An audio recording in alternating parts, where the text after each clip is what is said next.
નમસ્કાર. TAT higher secondary મેન્સની તૈયારી કરતા એસ્પિરન્ટ્સ મિત્રો, સ્વાગત છે તમારું આપણી પોતાની યુટ્યુબ ચેનલ વિદ્યાસંકુલ ગુજરાતીમાં. આજે આપણે ભૌતિક વિજ્ઞાન વિષય ફિઝિક્સનું પદ્ધતિશાસ્ત્ર જોવાના છે. પરીક્ષાલક્ષી હોવાથી આપણે એને બે પાર્ટમાં વિભાજિત કર્યું છે, પાર્ટ 1 અને પાર્ટ 2. આજે આપણે પાર્ટ 1ની ચર્ચા કરીશું. તો ચાલો સમય ન બગાડતા આપણે શરૂ કરીએ. પ્રશ્ન ક્રમાંક 1 છે, ઉચ્ચતર માધ્યમિક કક્ષાએ ભૌતિક વિજ્ઞાન શિક્ષણનો અર્થ, પ્રકૃતિ અને તેના શૈક્ષણિક ઉદ્દેશો સવિસ્તાર સ્પષ્ટ કરો. કદાચ આપમાંથી ઘણા બધા વિદ્યાર્થી મિત્રો, એસ્પિરન્ટ્સ મિત્રો આપણી ચેનલ પર નવા હશે. હું તમને જણાવી દઉં કે તમારે કોમેન્ટ સેક્શનની અંદર #એજેસર લખી આપવા નમ્ર વિનંતી, અને પોસિબલ હોય તો એક લાઈક કરી આપવા વિનંતી. ચાલો શરૂ કરીએ. ઉચ્ચતર માધ્યમિક કક્ષાએ ભૌતિક વિજ્ઞાન શિક્ષણનો અર્થ, પ્રકૃતિ અને તેના શૈક્ષણિક ઉદ્દેશો સવિસ્તાર સ્પષ્ટ કરો. તો શરૂ કરીએ. ઉચ્ચતર માધ્યમિક કક્ષાએ ભૌતિક વિજ્ઞાનનું શિક્ષણ માત્ર સિદ્ધાંતો કે સમીકરણો ગોખવવા પૂરતું સીમિત નથી, પરંતુ તે કુદરતના મૂળભૂત નિયમો અને ઉર્જાના વિવિધ સ્વરૂપોને તાર્કિક રીતે સમજવાની એક અત્યંત સજીવ અને ગતિશીલ શૈક્ષણિક પ્રક્રિયા છે. ભૌતિક વિજ્ઞાન એ સંપૂર્ણપણે પ્રયોગો, ગાણિતિક ગણતરીઓ અને ચોક્કસ અવલોકનો પર આધારિત વિજ્ઞાન છે. એક આદર્શ શિક્ષક તરીકે હું વર્ગખંડમાં વિદ્યાર્થીઓને ગુરુત્વાકર્ષણ, પ્રકાશનું વક્રીભવન કે વિદ્યુત ચુંબકીય તરંગો જેવા કઠિન ખ્યાલોને માત્ર પુસ્તકમાંથી વાંચીને નહીં, પરંતુ વાસ્તવિક અને વ્યવહારિક ઉદાહરણો સાથે શીખવીશ. આ ઉત્કૃષ્ટ શિક્ષણનો સૌથી મોટો અને પાયાનો શૈક્ષણિક ઉદ્દેશ્ય વિદ્યાર્થીઓમાં વૈજ્ઞાનિક વલણ એટલે કે સાયન્ટિફિક એટીટ્યુડ અને સમસ્યા ઉકેલ પ્રોબ્લેમ સોલ્વિંગ શક્તિનો મહત્તમ વિકાસ કરવાનો છે. જ્યારે વિદ્યાર્થીઓ ભૌતિક વિજ્ઞાનના જટિલ નિયમો જાતે પ્રયોગ કરીને સાબિત કરે છે, ત્યારે તેમની આલોચનાત્મક વિચારસરણી એટલે કે ક્રિટિકલ થિંકિંગ જબરજસ્ત રીતે ખીલી ઉઠે છે. આ આધુનિક અને બાળ કેન્દ્રી અભિગમથી યાંત્રિક ગોખણપટ્ટીનો કાયમ માટે અને સંપૂર્ણ અંત આવે છે. વિદ્યાર્થીઓ વિજ્ઞાન અને ટેકનોલોજી વચ્ચેનો સીધો આંતરસંબંધ સ્પષ્ટપણે સમજે છે અને ભવિષ્યના શ્રેષ્ઠ ઇજનેર એટલે કે એન્જિનિયર, સંશોધક સાયન્ટિસ્ટ, રિસર્ચર અને વૈજ્ઞાનિક એટલે સાયન્ટિસ્ટ બનવા માટે પૂરેપૂરા આત્મવિશ્વાસુ બને છે, જે આજના 21મી સદીના શિક્ષણની સૌથી મોટી માંગ છે. હું આશા રાખું છું કે તમને આ પ્રશ્નો પરીક્ષામાં ઉપયોગી નીવડે. પ્રશ્ન ક્રમાંક 2 છે, ભૌતિક વિજ્ઞાનના અધ્યાપનમાં પ્રયોગશાળા પદ્ધતિ એટલે કે લેબોરેટરી મેથડના મુખ્ય ફાયદાઓ અને તેની મર્યાદાઓ સવિસ્તાર સમજાવો. અને આ પાર્ટ 1માં આપણે પ્રશ્નો જોઈએ છે, એમાં હું પહેલો આઈએમપી પ્રશ્ન આપું છું. ચાલો શરૂ કરીએ. ભૌતિક વિજ્ઞાન એ સંપૂર્ણપણે પ્રાયોગિક અને વાસ્તવિક જ્ઞાન હોવાથી તેના ઉત્કૃષ્ટ શિક્ષણ માટે પ્રયોગશાળા પદ્ધતિ અત્યંત અનિવાર્ય છે. પરીક્ષાની અંદર લેબોરેટરી મેથડ કે આવા કોઈ અંગ્રેજી શબ્દ ન લખવા, નહીતર સમયનો બગાડ થશે. અત્યંત અનિવાર્ય અને મનોવૈજ્ઞાનિક છે. માત્ર વર્ગખંડમાં ઓહમનો નિયમ ભણાવવાને બદલે જ્યારે વિદ્યાર્થીઓને પ્રયોગશાળામાં વોલ્ટમીટર અને એ મીટરના પ્રત્યક્ષ ઉપયોગ દ્વારા આ નિયમ સાબિત કરવા દેવામાં આવે છે, ત્યારે જ્ઞાન 100% જીવંત બની જાય છે. આ બાળ કેન્દ્રી પ્રયોગશાળા પદ્ધતિને બાળ કેન્દ્રી પદ્ધતિ કહેવામાં આવે છે, કારણ કે એમાં વિદ્યાર્થી પ્રયોગ કરીને પ્રત્યક્ષ શીખતો હોય છે, એટલા માટે અનુભવ દ્વારા શીખતો હોય એટલા માટે. આ બાળ કેન્દ્રી પદ્ધતિના ફાયદાઓ ખરેખર અદ્ભુત છે. વિદ્યાર્થીઓ સાધનોની યોગ્ય ગોઠવણી, ચોકસાઈપૂર્વકનું માપન અને બારીક અવલોકન કરતા શીખે છે, જેનાથી તેમની પ્રાયોગિક કુશળતાનો જબરજસ્ત વિકાસ થાય છે.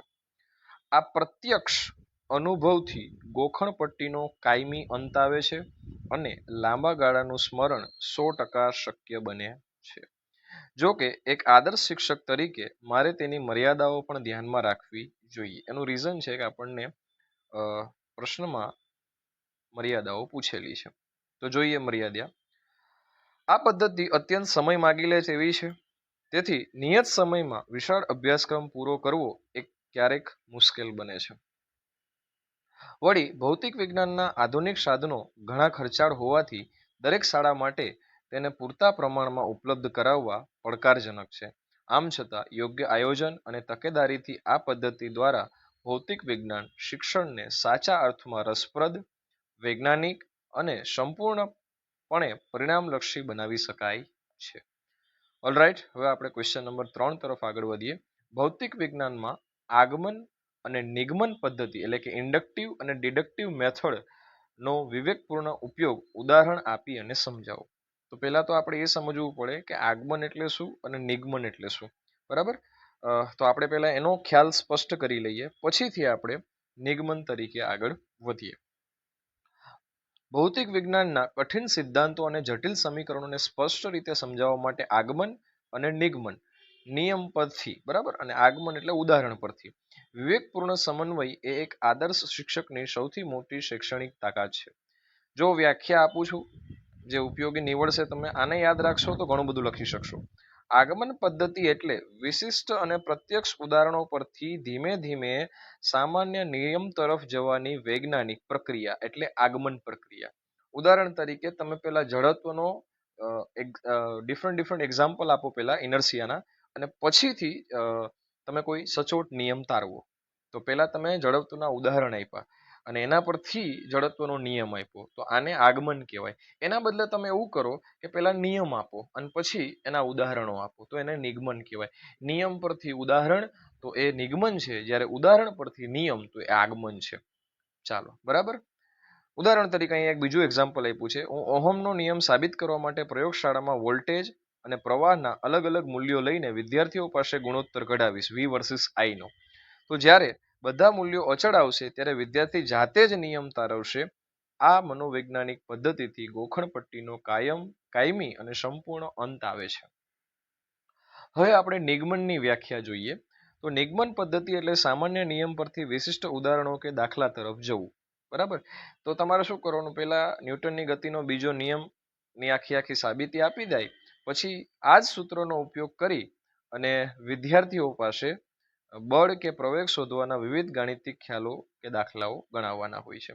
તો આ થઈ ગયું આગમન નિગમન. આમાં તમને જે યાદ રહે ને એ તમારે ઉદાહરણ આપવાનું. અહીંયાથી બેઠું કોપી કરવો તોય વાંધો નથી, પણ તમને યાદ આવે એટ એ ટાઈમ એ તમે આપી શકો. મૂળ આગમન અને નિગમન યાદ હોવું જોઈએ, કે ઉદાહરણ પરથી નિયમ અને નિયમ પરથી ઉદાહરણ.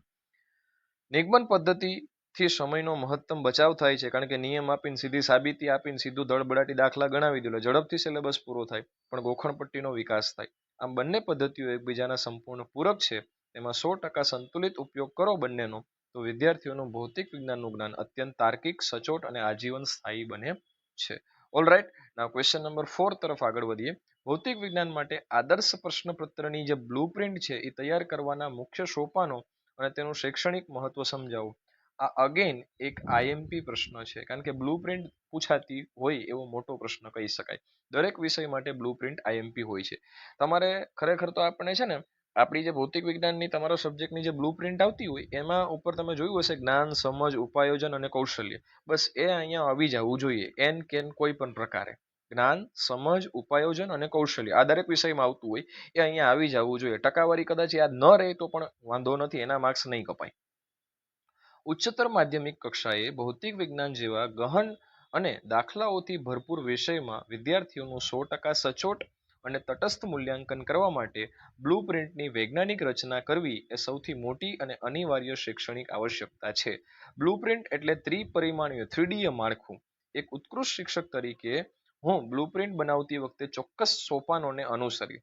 કયા સોપાનો? સૌપ્રથમ જ્ઞાન, સમજ, ઉપાયોજન અને કૌશલ્ય. મેં કીધું એમ આ આવવું જ જોઈએ પ્રશ્નમાં, અને અંડરલાઈન કરીને આને હાઇલાઇટ કરી દો ને, બાકી બાકા જીકી બોલાવશો તોય લગભગ વાંધો નહીં આવે. ચાલો, જેવા શૈક્ષણિક હેતુઓ આધારિત ગુણભાર નક્કી કરીશ. ભૌતિક વિજ્ઞાનમાં ઉપાયોજન અને દાખલાઓનું પ્રમાણ વધુ હોવાથી તેને યોગ્ય ન્યાય આપીશ. ત્યારબાદ હું વિષય વસ્તુ આધારિત ગુણભાર આપીશ, દાખલા તરીકે સ્થિત વિદ્યુતશાસ્ત્ર કે ગતિશાસ્ત્રના પ્રકરણો. અને હેતુલક્ષી અંતે ટૂંકા જવાબી અને લાંબા પ્રશ્નો મુજબ પ્રશ્નના પ્રકાર આધારિત ગુણભાર નક્કી કરીશ. હવે હું તમને કહેતો તો આ ટકાવારી છે, જો તમે યાદ રાખી શકો તો ખૂબ સારી વાત છે. 20% અઘરા, 25% મધ્યમ અને 30% સહેલા. 20-50-30 અઘરા, મધ્યમ, સહેલા. 20-50-30 અઘરા, મધ્યમ, સહેલા. ઓકે, આવા પ્રશ્નોનું માળખું જાળવવાનું છે. આ 3D કોષ્ટક રચવાથી પ્રશ્નપત્ર એકદમ સંતુલિત, વિશ્વસનીય અને યથાર્થ બને છે. આનાથી પુસ્તકીય ગોખણપટ્ટીય જ્ઞાનનો કાયમી અંત આવે છે. શિક્ષકના અંગતના જે પૂર્વગ્રહો છે એ પણ દૂર થાય છે અને ભૌતિક વિજ્ઞાનનું ખરા અર્થમાં ગુણવત્તાયુક્ત, સર્વગ્રાહી અને 100% પરિણામલક્ષી વૈજ્ઞાનિક મૂલ્ય અત્યંત સફળતાપૂર્વક સિદ્ધ થઈ શકે છે. હવે હું તમને કહી દઉં કે જો અહીંયા તમને ટેબલ બનાવવાનું કહે તો મારા ભાઈઓ આપણું જે બ્લુ પ્રિન્ટ હોય એક્ઝામની તમારા વિષયની એને ડાઉનલોડ કરીને જોઈ લેવાનું, એવું એકાદું ટેબલ બનાવવાનું થાય. નહીતર તમારે આપણે જે કોમન પદ્ધતિશાસ્ત્રના લેક્ચર લીધા છે એમાં એક બ્લુ પ્રિન્ટ્સની સમજાવટ સાથેનો લેક્ચર છે જેની હું લિંક ડિસ્ક્રિપ્શન બોક્સમાં મૂકું છું, એ જોઈ લેજો એટલે ટેબલ બનાવતા પણ આવડી જશે. ઓલરાઈટ, ચાલો ક્વેશ્ચન નંબર 5 તરફ આગળ વધીએ. મને લાગે છે કે પાર્ટ 1 થી આ પૂર્ણ નહીં થાય, આપણે 2 થી પૂર્ણ નહીં થાય, આપણે લગભગ 3 લેક્ચર લેવા પડશે. હું પ્રયત્ન કરીશ કે તમારી એક્ઝામ પહેલા પૂર્ણ કરી આપું. ચાલો, ક્વેશ્ચન નંબર 5 છે. તમારે કોમેન્ટ સેક્શનની અંદર #એજેસર લખી આપવા વિનંતી. ભૌતિક વિજ્ઞાનના શિક્ષણમાં આઈસીટી બરાબર અને વર્ચ્યુઅલ લેબ, તો આ બંનેની શૈક્ષણિક ઉપયોગિતા તમારે સવિસ્તાર સમજાવવાની છે. બરાબર, તો ચાલો આપણે જોઈએ. આજના અત્યંત આધુનિક અને ડિજિટલ યુગમાં ભૌતિક વિજ્ઞાનના અઘરા, અમૂર્ત અને જટિલ ખ્યાલોને 100% જીવંત અને સ્પષ્ટ કરવા માટે આઈસીટી અને વર્ચ્યુઅલ લેબ નો ઉપયોગ એક ક્રાંતિકારી શૈક્ષણિક આવશ્યકતા છે. જેમ કે ભૌતિક વિજ્ઞાનમાં ચુંબકીય ક્ષેત્ર રેખાઓ, વિદ્યુત ચુંબકીય તરંગોનું પ્રસરણ કે પરમાણુની આંતરિક ગતિ જેવા ખ્યાલોને માત્ર ચોક અને ડસ્ટરથી ક્યારેય બરાબર સમજાવી શકાતા નથી. એક આદર્શ શિક્ષક તરીકે હું વર્ગખંડમાં સ્માર્ટ બોર્ડ, મલ્ટીમીડિયા પ્રોજેક્ટર, આને જ આઈસીટી કહેવાય, ઉપયોગથી આ જટિલ બાબતોનું 3D એનિમેશન અને સિમ્યુલેશન બતાવીશ, જેથી વિદ્યાર્થીઓ આ અમૂર્ત ઘટનાઓને પ્રત્યક્ષ જોઈ શકે. વધુમાં જ્યારે અમુક ખર્ચાળ કે જોખમી પ્રયોગો શાળાની લેબમાં ભૌતિક રીતે કરવા શક્ય ન હોય, બરાબર, તો હું વર્ચ્યુઅલ લેબનો ઉપયોગ કરીશ. અહીંયા તમે કોઈ એકાદ એપ્લિકેશન, એવી કોઈ વેબસાઇટ હોય તો તમારા સબ્જેક્ટની, તો તમે એનું નામ લખી શકો છો જો તમને યાદ હોય તો. એક્ઝામ્પલ તરીકે ફેટ કરીને આઈ થિંક એક તમારા સબ્જેક્ટમાં આવતી હોય છે, તો તમે એ લખી શકો છો. બરાબર, જે અહીંયા તમે ક્યાંક ઉલ્લેખ કરી શકો છો, લખવું હોય તો. બાકી આટલું બધું આપેલું છે તો ડિટેલમાં જવાની કોઈ ખાસ જરૂર પણ નથી. ઓનલાઈન વર્ચ્યુઅલ લેબમાં વિદ્યાર્થીઓ જાતે જ વિવિધ મૂલ્યો બદલીને કોમ્પ્યુટર સ્ક્રીન પર અત્યંત સુરક્ષિત રીતે 100% સાચો પ્રયોગ કરી શકે છે. આ મનોવૈજ્ઞાનિક અને બાળ કેન્દ્રી પદ્ધતિથી વર્ગખંડની યાંત્રિક નિરસતા અને ગોખણપટ્ટીનો કાયમી અંત આવે છે અને વિદ્યાર્થીઓનો આંતરિક રસ છે એ વધે છે. ભૌતિક વિજ્ઞાનનું જ્ઞાન મગજમાં આજીવન અને સંપૂર્ણપણે પરિણામલક્ષી રીતે સ્થાયી થઈ જાય છે. ભૌતિક વિજ્ઞાન શિક્ષણમાં વ્યાખ્યાન પદ્ધતિ એટલે કે લેક્ચર મેથડનો અર્થ જણાવી તેના મુખ્ય ફાયદાઓ અને એની મર્યાદાઓ તમારે જણાવવાની છે. તો ચાલો શરૂ કરીએ. વ્યાખ્યાન પદ્ધતિ, બરાબર, લેક્ચર પદ્ધતિ છે. લેક્ચર પદ્ધતિથી આપણને મજા આવે, ધડાધડ સિલેબસ પૂરો થાય, પણ છોકરાઓ કંટાળી જાય, કારણ કે ભાષણ કોઈ ન ગમે. બીજો ફાયદો એ થાય કે સિલેબસ એક પતી જાય અને વિદ્યાર્થીઓને પ્રશ્ન પૂછવાનો મોકો ન મળે, એટલે આપણે એમ પાછી બહુ મજા આવે. એવું જ આવે. મૂળ ઈ છે. હવે આપણે એને ભાષાકીય પદ્ધતિશાસ્ત્રની રીતમાં લખીએ. જુઓ, માફ કરજો. ભૌતિક વિજ્ઞાનમાં હંમેશા પ્રાયોગિક કાર્ય શક્ય હોતું નથી, ત્યારે સૈદ્ધાંતિક બાબતો શીખવવા માટે વ્યાખ્યાન પદ્ધતિ એટલે કે લેક્ચર મેથડ એક પ્રાચીન પરંતુ અત્યંત લોકપ્રિય અને વ્યાપક શૈક્ષણિક વ્યૂહરચના છે. કદાચ તમને પવનનો અવાજ સંભળાતો હશે, તો હું ટેરેસ પર બેઠો છું એટલે માફ કરજો. આ સંપૂર્ણપણે શિક્ષક કેન્દ્રી પદ્ધતિ છે, જેમાં જો મેં કીધું ને, શિક્ષક મુખ્ય ભૂમિકા ભજવીને વિષય વસ્તુની મૌખિક અને તાર્કિક સમજૂતી આપે છે. બોલ બોલ બોલ બોલ કરવાનું, વિદ્યાર્થી માત્ર શ્રોતા બની રહે, સાંભળ્યા કરે. આ પદ્ધતિનો સૌથી મોટો અને મુખ્ય શૈક્ષણિક ફાયદો એ છે કે જ્યારે ભૌતિક વિજ્ઞાનનો માહિતી પ્રધાન અને અત્યંત લાંબો અભ્યાસક્રમ હોય કે જેમાં ગણતરી ન આવતી હોય, ખાલી બાકાજીકી ફેકમ ફેક કરવાની હોય, તો આ ચાલે. ત્યારે શિક્ષક નિર્ધારિત સમયમાં તેને 100% ઝડપથી પૂરો કરી શકે છે. ઇન ધ સેન્સ, તમારે કોઈ થિયોરિટિકલ ફિઝિક્સ એવું કોઈ આવતું હોય તો એમાં તમે આનો ઉપયોગ કરી શકો છો.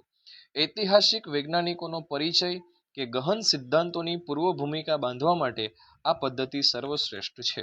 જો તમને કહી દીધું. પરંતુ એક આદર્શ શિક્ષક તરીકે મારે તેની ગંભીર મર્યાદાઓ પણ જાણવી જોઈએ. પ્રશ્નમાં કીધું છે કે એની મર્યાદા જણાવો, તો જોઈએ. આ પદ્ધતિથી વિદ્યાર્થીઓ નિષ્ક્રિય શ્રોતા બની જાય. મેં કીધું ને, એને કંટાળો આવે, જેથી વર્ગમાં યાંત્રિક નિરસતા આવી જાય. આનાથી પુસ્તકીય ગોખણપટ્ટી અને રટણ પ્રણાલીને સીધું પ્રમોશન મળી જાય, કારણ કે અનુભવ આધારિત જ્ઞાન મળતું નથી. એટલા માટે આ મર્યાદાને દૂર કરવા માટે હું શુદ્ધ વ્યાખ્યાનને બદલે તેને વ્યાખ્યાન સહ નિર્દેશન પદ્ધતિ, યાદ રાખજો, આ મોસ્ટ આઈએમપી પદ્ધતિ છે ને, અલગથી પણ પૂછી શકાય એવી પદ્ધતિ છે. આપણે નીચે એને લઈ જ લીધી છે પ્રશ્નમાં. લેક્ચર કમ ડેમોન્સ્ટ્રેશન મેથડ માં ફેરવી નખાય, જેમાંથી વ્યાખ્યાનની સાથે સાથે વિદ્યાર્થીઓને મોડલ કે ચાર્ટ કે પ્રયોગ બતાવો, વર્ચ્યુઅલ કે ડાયરેક્ટ ફિઝિકલ, તો એને વિદ્યાર્થીઓને 100% રસપ્રદ બને શિક્ષણ, બાળકેન્દ્રી પણ થઈ જાય અને પરિણામલક્ષી પણ બનાવી શકાય. ઓલ રાઈટ, હવે આપણે નેક્સ્ટ ક્વેશ્ચન તરફ આગળ વધીએ. ભૌતિક વિજ્ઞાનના પ્રાયોગિક કાર્ય દ્વારા વિદ્યાર્થીઓમાં કયા કયા શૈક્ષણિક કૌશલ્યોનો મહત્તમ વિકાસ થાય છે એ તમારે સવિસ્તાર સમજાવવાનું છે. તો જોઈએ આપણે. ઉચ્ચતર માધ્યમિક કક્ષાએ ભૌતિક વિજ્ઞાનનું શિક્ષણ માત્ર પુસ્તકોના સમીકરણો સુધી સીમિત રહી શકે નહીં, પરંતુ તેનું હાર્દ તેના વાસ્તવિક પ્રાયોગિક કાર્યમાં છુપાયેલું છે. Physics in the sense practical, એવું કહેવા માંગે છે. પ્રયોગશાળામાં વિદ્યાર્થીઓ જાતે પ્રયોગો કરે છે, જેનાથી તેમનામાં અનેક ઉત્કૃષ્ટ શૈક્ષણિક અને વ્યવહારિક કૌશલ્યોનો જબરજસ્ત વિકાસ થાય છે.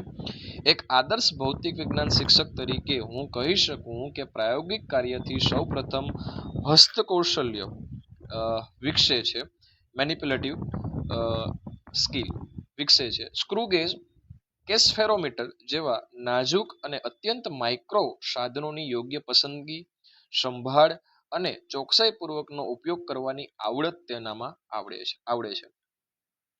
બીજું મહત્વનું કૌશલ્ય ઓબ્ઝર્વેશન સ્કિલ, અવલોકન શક્તિ. પ્રયોગ દરમિયાન મળતા રીડિંગ્સ અને ડેટાનું અત્યંત બારીકાઈથી અને પૂર્વગ્રહ રહિત અવલોકન કરવાથી તેમની ક્ષમતા 100% એટલે કે 100%, અહીંયા લખી નાખું ટૂંકમાં 100% ખીલી ઉઠે છે. આ ઉપરાંત પ્રયોગના હેતુથી લઈને આલેખ દોરવા અને ગાણિતિક ગણતરી કરીને સચોટ અહેવાલ તૈયાર કરવાના ઉત્કૃષ્ટ કૌશલ્યો વિકસે છે. આ જ્યાં જ્યાં ઇંગ્લિશ છે, રિપોર્ટ, ગ્રાફ એ ન લખો તો ચાલશે. આ 100% બાળકેન્દ્રી અને મનોવૈજ્ઞાનિક પ્રક્રિયાથી ગોખણપટ્ટીનો સંપૂર્ણ અંત અને કાયમી અંત આવે છે. વિદ્યાર્થીઓ વિજ્ઞાનના સિદ્ધાંતો જાતે સાબિત કરતા હોવાથી તેમનો આંતરિક આત્મવિશ્વાસ વધે છે અને જ્ઞાન મગજમાં આજીવન સ્થાયી બને છે. જો તમે અહીંયા સુધી વિડીયો જોતા હોય ને, તો મારી તો તમને એડવાઇસ છે કે તમારા કોઈ મેથ્સ વાળા મિત્રો હોય તો એને પણ કહી દેજો કે આ લેક્ચર જોઈ લે. મારી પાસે મેથ્સનું હજી સુધી મટીરિયલ આવ્યું નથી. આઈ એમ સર્ચિંગ ઓન દેટ, પણ હજુ સુધી એ મને મળ્યું નથી. હું સર્ચ કરું છું. જો મળશે તો ચોક્કસ, પણ હવે એક્ઝામ માટે બહુ સમય નથી. તો એમને કહી દેજો આ જ વાંચી લે. બસ જ્યાં જ્યાં ફિઝિક્સ લખ્યું છે ને ત્યાં મેથ્સ લખી નાખે, એટલે કાર્યક્રમ પૂરો થઈ ગયો. બધું સેમ ટુ સેમ જ હોય ભાઈ. બરાબર, ચાલો આગળ વધીએ. ભૌતિક વિજ્ઞાન શિક્ષણમાં પ્રોજેક્ટ પદ્ધતિનું આયોજન અને તેનું શૈક્ષણિક મહત્વ સ્પષ્ટ કરો. વિદ્યાર્થીઓ બધા ભેગા થઈને કંઈક બનાવે ને પ્રોજેક્ટ પદ્ધતિ કહેવાય. રેડી, ચાલો. આનાથી વિદ્યાર્થીઓને મજા આવે, પણ આપણે તકલીફ એ પડે કે વિદ્યાર્થીઓ એમાં ને એમાં બિઝી રહી તો સિલેબસ લેટ પૂરો થાય. ત્રીજું કે આમાં વિદ્યાર્થીઓ ભેગા મળીને કામ કરતા હોય એટલે એમાં સહપરોપકારની ને મિત્રતાની ને લાગણીની ને આવી બધી ભાવનાઓ જન્મે. રેડી, આટલું મૌલિકતા યાદ હોવી જોઈએ. પછી બાકાજીકી બોલાવી શકો સ્ટુડન્ટ આપણા પોતાના એક્ઝામ્પલ લઈને. બરાબર, ચાલો. દે ભીખા દે પૈજામી પડવાનું. ભૌતિક વિજ્ઞાનના જટિલ સિદ્ધાંતોને માત્ર વર્ગખંડની 4 દિવાલોની યાંત્રિકતાથી બહાર કાઢીને વાસ્તવિક જીવનની ગતિશીલતા સાથે જોડવા માટે પ્રોજેક્ટ પદ્ધતિ એક અત્યંત ક્રાંતિકારી, બાળકેન્દ્રી અને સંપૂર્ણ મનોવૈજ્ઞાનિક શૈક્ષણિક વ્યૂહરચના છે. આ પદ્ધતિમાં વિદ્યાર્થીઓ જૂથમાં મળીને કોઈ વાસ્તવિક સમસ્યા પસંદ કરે છે અને પ્રાયોગિક રીતે તેમનો ઉકેલ લાવે છે. અહીંયા તમે એવું પણ લખી શકો કે આપણે એને પ્રોજેક્ટ આપી શકીએ. એક આદર્શ શિક્ષક તરીકે હું આયોજન માટે યોગ્ય તબક્કાઓ અનુસરીશ. હવે આ તબક્કાઓ આવવા જ જોઈએ. કયા કયા? જો અંડરલાઈન કરું છું ડિફરન્ટ પેનથી. પરિસ્થિતિનું નિર્માણ, પ્રોજેક્ટની પસંદગી, વૈજ્ઞાનિક આયોજન, અમલીકરણ, મૂલ્યાંકન અને અંતે એનો અહેવાલ. આ 1 2 3 4 5 6 અને 7 સ્ટેપ્સ છે, એ સાથે સાથ આવી જવા જોઈએ. બરાબર, ચાલો. જો શું કીધું છે તો કે પહેલા પરિસ્થિતિનું નિર્માણ કરવાનું, પછી ડિફરન્ટ સબ્જેક્ટ આપવાના, એના ઉપરથી એક પ્રોજેક્ટની પસંદગી કરો. દાખલા તરીકે આપણે લીધું સૌર ઉર્જાથી ચાલતું સાદું મોડલ બનાવવું. આની જગ્યાએ તમને જે યાદ આવે ટાઈમે એ લખી શકો. બરાબર. પછી વૈજ્ઞાનિક આયોજન કરવાનું, કેમ કરશું, કેમ બનાવશું, પછી શું શું જરૂર પડશે એનું અમલીકરણ કરો. પ્રોજેક્ટ બની ગયો પછી એનું મૂલ્યાંકન કરો અને કઈ રીતે બનાવ્યો છે એટલે આખો ડેટા અહેવાલ ચાર્ટ તૈયાર કરો. બસ આવું. આ પદ્ધતિનું શૈક્ષણિક મહત્વ ખરેખર અનન્ય અને અકલ્પનીય છે. જ્યારે વિદ્યાર્થીઓ જાતે જ માહિતી એકત્રિત કરે છે અને પોતાના હાથે વર્કિંગ મોડેલ બનાવે છે ત્યારે પુસ્તકીય ગોખણપટ્ટી અને રટણ પ્રથાનો 100% અને કાયમી અંત આવે છે. આ પ્રવૃત્તિ તેમનામાં ક્રિટિકલ થિંકિંગ, આલોચનાત્મક વિચારસરણી અને ઉત્કૃષ્ટ નેતૃત્વ ક્ષમતા અને એકબીજા સાથે સહકારથી કામ, મેં ન કીધું ટીમવર્ક, સહકારની કામ ભાવના, પરોપકારની ભાવના, આવું બધું લખવું પડે આમાં, નો જબરજસ્ત હકારાત્મક વિકાસ થાય છે. ભૌતિક વિજ્ઞાનનું આ સ્વ ઉપાર્જિત અને વ્યવહારિક જ્ઞાન વિદ્યાર્થીઓના મગજમાં આજીવન અને સંપૂર્ણપણે સ્થાયી થઈ જાય છે, જે આધુનિક શિક્ષણની સૌથી મોટી અને પાયાની સફળતા છે. બરાબર. ચાલો મિત્રો, હજી આપણે એકાદ બે પ્રશ્નો જોઈ લઈએ પછી આપણે લેક્ચરને પૂર્ણ કરીશું. 9મા નંબરનો આપણો પ્રશ્ન છે, ભૌતિક વિજ્ઞાનના વર્ગખંડમાં નિદર્શન પદ્ધતિ. મેં કીધું આ પણ મોસ્ટ આઈએમપી પદ્ધતિ છે. ડેમોન્સ્ટ્રેશન મેથડનો અર્થ અને તેના શૈક્ષણિક ફાયદાઓ સવિસ્તાર. જો મિત્રો આપણે 10 પ્રશ્નો આજે ભણવા છે. આ 10 પ્રશ્નોમાં તમને કાંઈ યાદ ન રહે ને તો ખાલી મેં જેટલા આઈએમપી કીધા ને 10 માંથી 3, આ ત્રીજા નંબરનો છે, આ 3 યાદ રાખી લેજો. આમાંથી એકાદો તો હોવો પડે હા એક્ઝામમાં. ચાલો, નહીતર આના મુજબનું લખશો ને તોય માર્ક્સ મળી જશે આ 3 યાદ કરવાથી. ઓલરાઈટ. ચાલો, શું પ્રશ્ન છે? Demonstration method. બરાબર. એના શૈક્ષણિક ફાયદાઓ. તો ઉચ્ચતર માધ્યમિક કક્ષાએ ભૌતિક વિજ્ઞાન જેવા અમૂર્ત અને અઘરા વિષયમાં માત્ર વ્યાખ્યાન આપવાને બદલે સિદ્ધાંતોને 100% સ્પષ્ટ કરવા માટે નિદર્શન પદ્ધતિ કે ડેમોન્સ્ટ્રેશન મેથડનો ઉપયોગ એ એક આદર્શ શિક્ષકની સૌથી મોટી મનોવૈજ્ઞાનિક અને શૈક્ષણિક ઓળખ છે. નિદર્શન પદ્ધતિનો અર્થ એ છે કે શિક્ષક દ્વારા વર્ગખંડમાં વિદ્યાર્થીઓની નજર સમક્ષ કોઈ વાસ્તવિક પ્રયોગ કે મોડલનું પ્રત્યક્ષ અને જીવંત ડેમોન્સ્ટ્રેશન બતાવવું કે કરવું. બરાબર. ચાલો, ઉદાહરણ તરીકે આપણે તમારા સબ્જેક્ટમાં હું એવું કહું કે તમે પ્રિઝમ લઈને વચ્ચે ઊભી ગયા અને પ્રિઝમનું વક્રીભવન બતાવો ને પછી એક બાજુ 2 પિન ને સામેની બાજુ બીજી 2 પિન ને આવું ખોસીને તમે કરો, બાકીના વિદ્યાર્થીઓ આજુબાજુ ટોળું વળીને જોઈ. આને ડેમોન્સ્ટ્રેશન મેથડ કહેવાય. ઓલા ડોક્ટરો કેમ એક મળદું વચ્ચે રાખ્યું હોય મરેલું ને પછી આજુબાજુ વિદ્યાર્થીઓ ગોઠવીને બધા એને સમજાવતો હોય ડોક્ટર, આને ડેમોન્સ્ટ્રેશન કહેવાય. આના ગેરફાયદા હું બધાને થોડો લાભ મળે જોવાનો, હે ને? આ એનો ગેરફાયદો છે. બરાબર, આ યાદ રાખજો. ચાલો, ગેરફાયદા પૂછે તો હું પ્રકાશનું વક્રીભવન કે પ્રિઝમમાંથી પ્રકાશનું વિભાજન માત્ર દોરીને સમજાવવાના બદલે ડાર્ક રૂમમાં લેઝર લાઇટ અને કાચના પ્રિઝમ દ્વારા વિદ્યાર્થીઓને પ્રત્યક્ષ બતાવીશ. આ પદ્ધતિના શૈક્ષણિક ફાયદાઓ ખરેખર અદ્ભુત અને જબરજસ્ત છે. જ્યારે વિદ્યાર્થીઓ પ્રયોગ થતો નજરે જુએ છે ત્યારે તેમની દ્રશ્ય અને શ્રાવ્ય બંને ઇન્દ્રિયો સંપૂર્ણપણે સક્રિય બને છે. આનાથી વર્ગખંડની યાંત્રિક નિરસતા અને પુસ્તકીય ગોખણપટ્ટીનો કાયમ માટે સંપૂર્ણ અંત આવી શકે. દરેક પ્રશ્નમાં તમે જોયું એક વસ્તુ ફિક્સ આવે છે, ગોખણપટ્ટીનો કાયમી અંત, ગોખણપટ્ટીનો કાયમી અંત. આ લખવાનું છે, એટલે કઈ ન આવે તો આ લખવાનું. શિક્ષક દ્વારા નિદર્શન થતું હોવાથી મોંઘા કે જોખમી સાધનો તૂટવાનો ભય રહેતો નથી અને સમયનો ખૂબ જ મહત્તમ બચાવ થાય. એક વિદ્યાર્થી કરે તો ટાઈમ લાગે. આ તો ડેમોન્સ્ટ્રેશન જોઈ લ્યો બધાય. હાલો ભાગો. તો ફાયદો જે છે એ પ્રયોગિક પદ્ધતિનો અને આના માટે ગેરફાયદો છે, એવું વાઇસ વર્ષા યાદ રાખો. બરાબર. આખો તાસ 100% આમાં કેન્દ્રિત રહે છે અને ભૌતિક વિજ્ઞાનના જટિલ ખ્યાલો અત્યંત સરળતાથી અને આજીવન સ્થાયી થઈ જાય છે. ઓલરાઈટ મિત્રો, ફ્રેન્ડ્સ, આજનો આપણો છેલ્લો ક્વેશ્ચન આપણે મિત્રો જોઈ લઈએ. તો ભૌતિક વિજ્ઞાનમાં નિદાનાત્મક કસોટી કાં તો તમને નિદાનાત્મક પૂછી શકે, કાં તો તમને ઉપચારાત્મક પૂછી શકે અને કાં તો બે ભેગી પૂછે, રેમેડિયલ ટીચિંગ અથવા તો ડાયગ્નોસ્ટિક ટીચિંગ. બરાબર. ચાલો, આ 10 માંથી આપણે આને થોડો 50% જેટલો આઈએમપી કહી શકાય. બરાબર.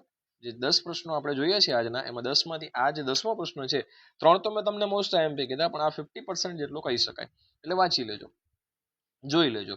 ભૌતિક વિજ્ઞાનના આધુનિક અને 100% પરિણામલક્ષી શૈક્ષણિક મૂલ્યાંકનમાં નિદાનાત્મક કસોટી અને ઉપચારાત્મક શિક્ષણનું સ્થાપન ખરેખર અત્યંત અનન્ય, બાળકેન્દ્રી અને પાયાનું છે. ભૌતિક વિજ્ઞાનમાં ગાણિતિક સમીકરણો અને દાખલાઓ વધુ હોવાથી વિદ્યાર્થીઓ વારંવાર અમુક ચોક્કસ ગણતરીઓમાં કે એકમો લખવામાં ભૂલ કરતા હોય. આ ભૂલો ક્યાં અને શા માટે થાય છે તે જાણવા માટે શિક્ષક ડોક્ટરની જેમ જે ખાસ વૈજ્ઞાનિક ટેસ્ટ લે એને નિદાનાત્મક કસોટી કહેવાય. અને એ જાણી લીધો પ્રોબ્લેમ પછી હવે એને સોલ્વ કેમ કરવો એને ઉપચારાત્મક શિક્ષણ કહેવાય. આ કસોટી વિદ્યાર્થીની શૈક્ષણિક નબળાઈઓ અને ગેરસમજોને 100% સચોટ રીતે પકડી પાડે. પકડવું એટલે નિદાન કરવું અને એનો ઈલાજ કરવો એટલે ઉપચાર કરવો. ખામીનું મૂળ કારણ જાણ્યા પછી તેને હંમેશ માટે દૂર કરવા માટે શિક્ષક જે વિશેષ વ્યક્તિગત અને સઘન શૈક્ષણિક માર્ગદર્શન પૂરું પાડે, મેં કીધું ને એનો ઈલાજ કરવાનો છે. એને પેટમાં દુખે છે તો હું કામ દુખે છે, દુખે એ તમે પકડી લીધું, એને નિદાન કહેવાય. હવે એની દવા કરો એટલે એને ઉપચાર કહેવાય. રેડી? ચાલો, મારવાનો નથી, યાદ રાખજો.